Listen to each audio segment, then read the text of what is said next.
remotely comfortable. "No school today," Zee said cheerfully. "They announced it on the radio." "Yes, I know." "And you're not happy about it?" "No, because even though you don't have school, I still have work. Figures the diner is the only restaurant in town with its own generator," Abby said with a sigh as she rummaged through the fridge. She adjusted her long black hair in a ponytail. Zee thought that her sister, Abby, was super pretty, but as she always told Zee, she was too busy holding things together to date, or to care about how she looked. The biggest difference between the girls was that while Abby had coal-black hair, Zee had the opposite. The exact opposite, in fact. Zee's hair was white. She was a towhead, or flaxen-haired. Most kids Zee knew that had hair like hers grew out of it by the time they started school. Zee's hair, on the other hand, seemed to double down and stay white year after year. Having bone-white hair didn't help at school, where the other kids were quick to jump at any opportunity to tease her. "And," Abby said, throwing some Tupperware in a plastic bag, "if I have work, that means you're coming to the diner." All the excitement fizzled out of Zee like a wet firecracker. "No, Abby, please." "You can't stay here." "I can, I promise. I won't go anywhere or do anything. I'll stay here, reading books all day, and when you get home, I'll have dinner made." Abby made a face. Hand on her hip, she said, "You never make dinner." "I will, though," Zee said with enthusiasm. "I can make spaghetti, or cereal, or something."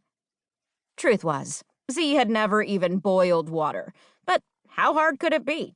You just stick it in a pot, right? "Get your shoes on. I'm going to be late." "Abby, please. I'm old enough to stay home."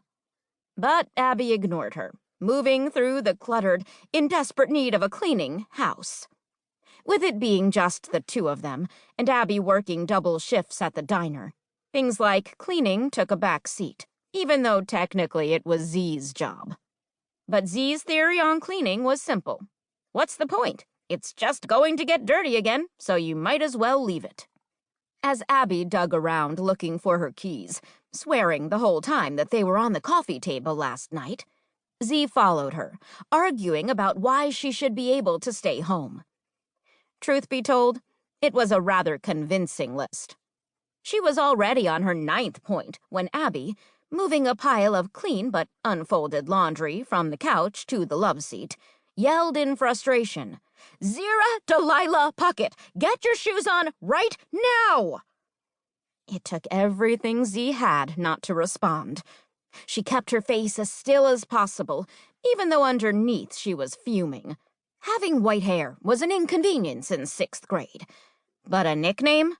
A nickname was the kind of thing kids at school latched onto. Something you couldn't run from. Taunting jeers in the hallways. Which was why Zee hated her full name, and her sister knew that. As the kids at school had proved, it was far too easy to turn Zera into Zero. "Abigail," Zee said calmly, "I would like to stay home. I have no school today, and I'm old enough to take care of myself. You already made me lunch." She pointed at the brown paper sack on the kitchen table. "I have plenty of books to read. I will not leave the house, and I will lock the door after you. I've been really good lately." This, Zee realized, was debatable. But she continued. "And I think I deserve this opportunity to prove myself." She stood with her hands behind her back, balanced on the tips of her toes as if looking taller would translate into being more responsible. But Abby didn't notice. She continued to wander around the house looking for her keys.